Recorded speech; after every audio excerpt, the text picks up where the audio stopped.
ಇದೇ ಪ್ರಪ್ರಥಮ ಬಾರಿಗೆ ದುರ್ಗಾ ಪರಮೇಶ್ವರಿ ದೇವಸ್ಥಾನಕ್ಕೆ ಬಂದಿದ್ದೀನಿ. ಈ ಸ್ಥಳ ಕಟೀಲು ಅಂತ.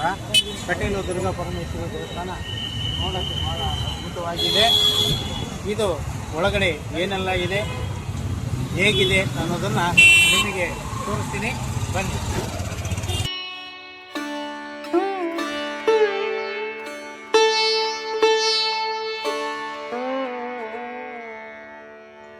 ನಮಸ್ಕಾರ ಸ್ನೇಹಿತರೆ, ಇಂದು ನಾವು ಕರ್ನಾಟಕದ ಪ್ರಸಿದ್ಧ ಶಕ್ತಿಪೀಠಗಳಲ್ಲಿ ಒಂದಾದ ಕಟೀಲು ಶ್ರೀ ದುರ್ಗಾ ಪರಮೇಶ್ವರಿ ದೇವಸ್ಥಾನದ ಬಗ್ಗೆ ತಿಳಿಯೋಣ ಬನ್ನಿ. ಸ್ವಾಗತ ತಮಗೆಲ್ಲ.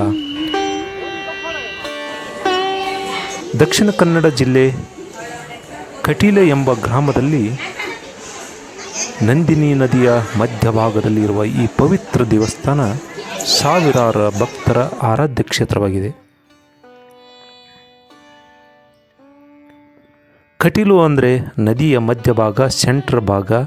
ಅಲ್ಲಿ ನೆಲೆಸಿದಂಥ ದುರ್ಗಾ ಪರಮೇಶ್ವರಿ ದೇವಸ್ಥಾನದಲ್ಲಿ ನಿತ್ಯ ದಾಸೋಹ ಕೂಡ ನಡೀತಾ ಇರುತ್ತೆ.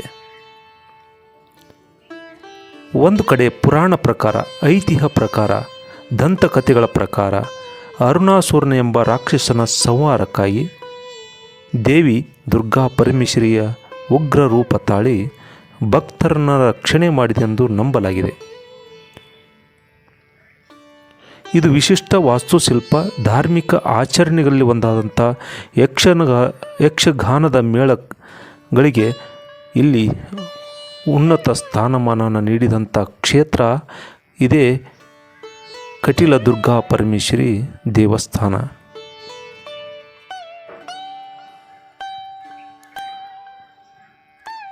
ಈ ದೇವಸ್ಥಾನ ಬಹಳ ಪುರಾತನವಾದದ್ದು. ಇದು ವಿಶಿಷ್ಟ ವಾಸ್ತುಶಿಲ್ಪ, ಧಾರ್ಮಿಕ ಆಚರಣೆ, ವಿವಿಧ ನಿತ್ಯ ಅಲಂಕಾರಗಳು, ನಿತ್ಯ ಪೂಜೆ ನೋಡಲಿಕ್ಕೆ ಜನ ಸಾವಿರಾರು ತಂಡೋಪತಂಡವಾಗಿ ಕಟೀಲಿಗೆ ಆಗಮಿಸ್ತಾರೆ.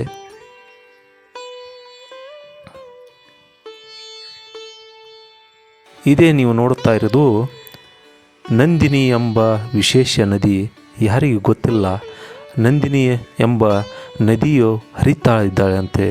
ಹೀಗಾಗಿ ನಂದಿನಿ ನದಿಯ ಮಧ್ಯಭಾಗದಲ್ಲಿ ನೆಲೆಸಿದಂಥ ಇದುವೇ ಕ್ಷೇತ್ರ ಕಟೀಲ ದುರ್ಗಾ ಪರಮೇಶ್ವರಿ ದೇವಸ್ಥಾನಕ್ಕೆ ಈಗ ನಾವು ಪ್ರವೇಶವನ್ನು ಮಾಡ್ತಾ ಇದ್ವಿ.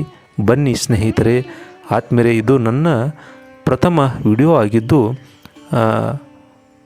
ವಿಡಿಯೋವನ್ನು ಈ ಮೂಲಕ ನಾನು ಚಿತ್ರರಂಗದಿಂದ ಈಗ ನಾನು ಯೂಟ್ಯೂಬ್ ಸಾಮಾಜಿಕ ಜಾಲತಾಣಕ್ಕೆ ಪ್ರವೇಶ ಪಡಿತಾ ಇದ್ದೀನಿ.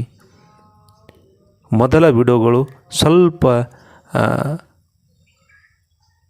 ಏರುಪೇರಾಗ್ಬೋದು, ಕ್ವಾಲಿಟಿ ಅಥವಾ ಗುಣಮಟ್ಟ ಕೊಡಲಿಕ್ಕೆ ಆಗದೇ ಇದ್ದರೂ ಕೂಡ ಮೊದಲ ಪ್ರಯತ್ನ ನನ್ನದಾಗಿದ್ದು, ದಯವಿಟ್ಟು ವಿಡಿಯೋಗಳಲ್ಲಿ ಏನು ತಪ್ಪು ತಡೆಗಳಾಗಿದ್ದರೆ ಕ್ಷಮೆಯನ್ನು ಯಾಚಿಸಿ ಎಲ್ಲ ಪೂರ್ಣ ವಿಡಿಯೋವನ್ನು ನೋಡುತ್ತಾ ಹೋಗಿ. ದುರ್ಗಾ ಪರಮೇಶ್ವರಿ ದೇವಸ್ಥಾನಕ್ಕೆ ನಿತ್ಯ ಸಾವಿರಾರು ಜನ ಬಸ್ಸುಗಳ ಮೂಲಕ, ರೈಲು ಮೂಲಕ, ವಿಮಾನ ಮೂಲಕ ನಿತ್ಯ ಆಗಮಿಸ್ತಾ ಇದ್ದರೆ ಆಧ್ಯಾತ್ಮಿಕ ಕ್ಷೇತ್ರ ಇದು ಒಂದು ಶಕ್ತಿಪೀಠ. ಹೇಗೆ ಶೃಂಗೇರಿ ಶಾರದೆ, ಕೊಲ್ಲೂರು ಮೂಕಾಂಬಿಕೆ ಇದೆಯೋ ಹಾಗೆ ಇಲ್ಲಿ ಕೂಡ ಇದೆ. ನೀವು ಬರುವುದಾದರೆ ಮಂಗಳೂರಿನಿಂದ ಕೇವಲ 30 ಕಿಲೋಮೀಟರ್ ಅಂತರದಲ್ಲಿ ಈ ದೇವಸ್ಥಾನ, ಈ ಕ್ಷೇತ್ರ ನಿಮಗೆ ನೋಡಲಿಕ್ಕೆ ಸಿಗುತ್ತೆ. ಮಂಗಳೂರುದಿಂದ ನೀವು ಹೊರಟು ನಿಂತರೆ ಬಜ್ಪೆ ಮತ್ತು ಮೂಡುಬಿದಿರೆಯ ದರ್ಶನ ಮಾಡಿಕೊಂಡು ನೀವು ಈ ಮಾರ್ಗವಾಗಿ ಬಂದರೆ ಸಿಗುವುದೇ ಕಟೀಲ ದುರ್ಗಾ ಪರಮೇಶ್ವರಿ. ಮತ್ತೊಂದು ವಿಷಯದಲ್ಲಿ ಸಿಗ್ತೀನಿ ರೀ. ನಮಸ್ತೆ.